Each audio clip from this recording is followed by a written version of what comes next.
Ay, nasaan ako? Saan na ba ito? Sino kayo? Di ko na kayo maalala. Ba't ganon? Iba na lingwahe ng mga tao dito. Charot. O siya, tara na at nang masimulan na ang aking pagbabalik. At dahil nga sa nagsara na lahat-lahat ang Boulevard World, pero ngayon ko pa lang maa-upload ang vlog ko dito. O bakit? Busy? May iba akong priority. Ikaw ba wala kang priority? Kung sa bagay, hindi naman ikaw ang priority niya. Charis Pempenko. So para sa mga makakapanood ng vlog ko dito sa Boulevard, wag na kayo magtanong-tanong kung magkano entrance fee, kung saan lokasyon kasi wala na po kayong mapupuntahan dito. Sarado na. Magbubukas ulit ito after few months pa kapag patapos na yung tag-init. And you will call it Riyadh Season 2024. Ibig sabihin, wag muna kayong ma-inspire na pumunta dito. Panoorin nyo lang, sit back, relax at ma-amaze sa napakaganda mga tanawin sa loob ng Boulevard. Wow! At sa pagpapatuloy ng aking Riyadh journey, year 2, heto na po ang inaantay ninyong part 3, Boulevard.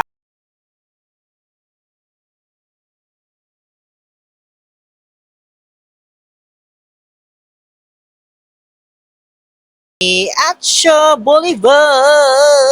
So after nga naming mamasyal doon sa Riyadh Zoo, nagpahinga muna kami sa bahay kasi nga alas 4 pa ng hapon ang bukas nito. Umalis kami mula sa Sulaymania around pasado 3 p.m., something like that. Kasi medyo malayo-layo ang biyahe papunta dito. Nasa 30 to 40 minutes. Bale, malapit na po itong magsara nung nagpunta kami. Mga 2 weeks after namin magpunta, nagsara na siya. Buti pa nga ito, nagsasara hindi gaya nung bibig ng mga chismosa. Bukas, 24 oras.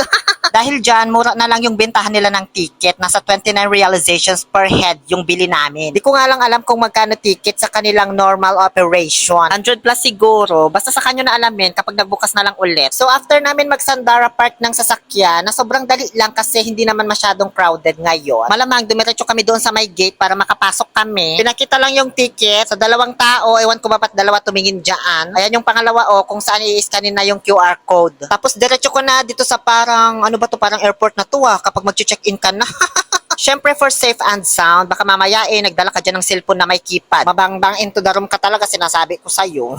So ayan, nakapasok na kami. Ganyan po yung loob ng BLVD World. Tapos, umuwi na rin kami agad. Charot. So pagpasok mo may mapa ka nang makikita sa may gilid para hindi kayo maligaw kasi sobrang lawak nito. May nag-assist na rin dyan sa may mapa kung may gusto kang itanong. 2 ang lagusan dyan. Bahala ka kung ano gusto mong unahin. Pag sa kanan ka, China mauuna. Pag sa kaliwa, USA. Tapos to follow na yung ibang mga bansa. Alam nyo, nasa bungad pa lang kami, napagtanto ko na agad na tamad pala sila ditong mag-lettering. Kasi yung Boulevard nila, 4 na letra lang. Di man lang nila kinumpleto. Paano kung may batang nakabasa niyan? Paano niya babasahing Boulevard yan? I-BLVD naman, di ba?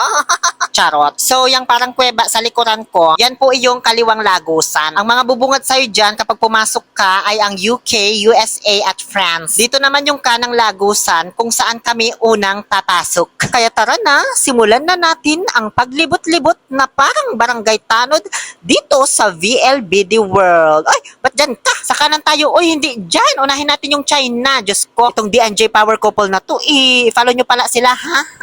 At ngayon, andito na kami sa kanang lagusan kung saan makikita mo ang bansang lahat sila pa-China. So, ang unang mission po namin dito sa China ay ang hanapin ang buong pamilya ni Alice Go. Charot. Alam nyo guys, bungad pa lang na-amaze na ako talaga. Para kasing totoo na nasa syudad ka ng China. Kasi yung mga building na makikita mo dito, hindi lang siya basta design lang na parang plywood tas pininturahan, ganon. No! Napaka-realistic talaga kasi ang lalaki at ang tataas. Parang ito, tingnan nyo yung nasa likuran ko. Diba ang taas? Hindi lang yan basta karton o plywood na tinayo, no? Kung magaling ka kumuha ng anggulo ng mga shots dito, ay iisipin nila nasa China ka talaga. So for me, kung i-rate ko itong China, it's 11/10. Yes, kasi nalampasan niya yung expectations ko. So ang mga makikita mo dito sa China ay mga Chinese restaurant, of course, na ang building nila ay naka-design. Nakatulad sa China talaga. Tapos yung mga turo-turo din na bilihan ng mga Chinese street foods, shoes at mga tiyangge, ganyan. Parang sa Lucky Chinatown, ganon. Di ko sure. Na siguro mga made in China din yan lahat, ano? Sunod naman na bansang nadaanan namin ay ang Morocco. Na hindi ko masyadong ma-judge kasi di man ako masyadong aware sa bansang ito. Di ako familiar ba? Ang alam ko lang kasing Morocco noon ay yung Morocco folder na pinaglalagyan ko ng project ko nung high school.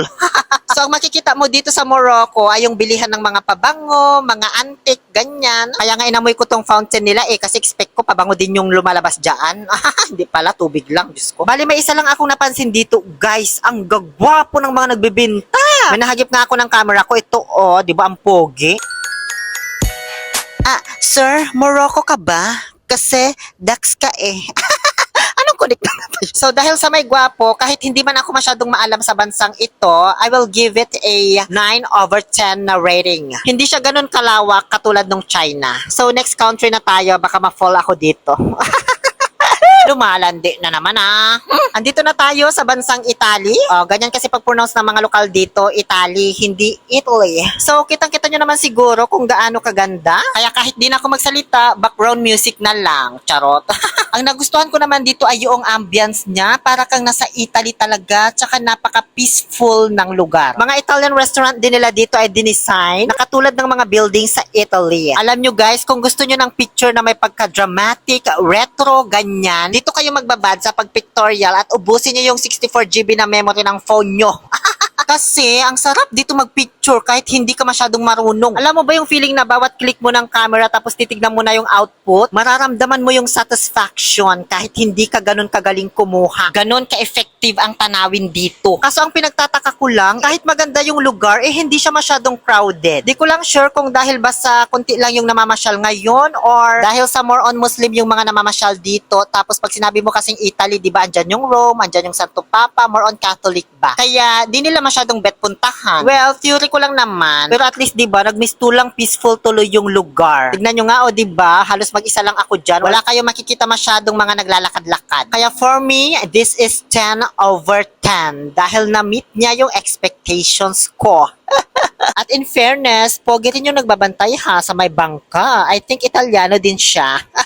Dito na rin pala ako nilibre ng D&J Power Couple ng napakasarap na ice cream. Ang mahal nga lang, Diyos ko. Ngayon ay naaaninag ko na ang isa sa mga pinakapaborito kong bansa. Kaya dali-dali na naming pupuntahan. Pero bago ka makarating dyan, tatawid ka muna dito sa may tulay. Pagtawid namin, didiretso na sana kami kasi may daanan naman papunta sa Greece. Kaso, hinarang man kami, bawal daw pala. Kailangan pala daw muna dumaan dito sa may combat village bago ka dumiretso doon sa Greece, Diyos ko. Dito sa may mga baril-barilan, ganyan, mga robot-robot ba? Wala man akong pakialam dito, di man ito pinuntak ko. In short, I am not interested in any way. Kaya ayan, dumaan lang kami pero di kami huminto. Ngayon ay pasukin na natin ang replika ng bansang Greece. Medyo crowded dito kasi nadadaanan siya lagi. Hindi gaya nung Italy na kailangan mo pang lumiko para makapunta doon. Tapos dito rin kasi matatagpuan yung sakayan ng cable car papuntang Boulevard City. So eto honestly guys, medyo disappointed ako sa Greece kasi dream place ko talaga ang Santorini at Athens. As in, promise. Dito kasi sinut yung Till I Met You ng Jaden, diba? Kung napanood nyo dati. Tapos interested din kasi ako talaga sa Greek mythology. Kaya ang taas talaga ng expectations ko sa magiging itsura nito kasi nga napanood ko na sa TV at sa iba pang mga videos. Maganda lang siya tignan guys sa overlooking view kapag nasa malayo ka. Pero kapag andito ka na, wala masyadong magandang pagpapicturan. Hindi rin siya kasi ganun kalawak. Sa likuran, ganyan lang yung makikita mo. So for me, it's 7/10. Pero okay lang yan dahil bawing-bawi naman tayo dito sa kung ayaw mong i-taxi, ayaw mong i-bus, i-jeep. Guys, dito ako pinaka-na-amaze talaga. Yun bang unang tingin mo palang magtataka ka na talaga agad kung paano nila ito ginawa, tinayo, kinopya, ganyan. Ang lalaki kasi ng mga structures dito. Though hindi naman siya totally kasing laki ng original na pyramid, syempre, pati yung statue ng Pharaoh, no? Sobrang laki nun. Pero kung iisipin mo yung effort nila sa pagtayo nito, grabe, mapapasaludo ka talaga sa mga gumawa nito. Hindi gaya nung sa original pyramid na alam naman nating pinaghirapang itayo ng mga kanununuan natin, pero yung credit nasa alien. Di Diba? Pinaghirapang itayo ng ilang taon ng mga ninuno sa Egypt. Tapos ang nagtayo daw pala mga alien. Mahiya man kayo ay sa kanila.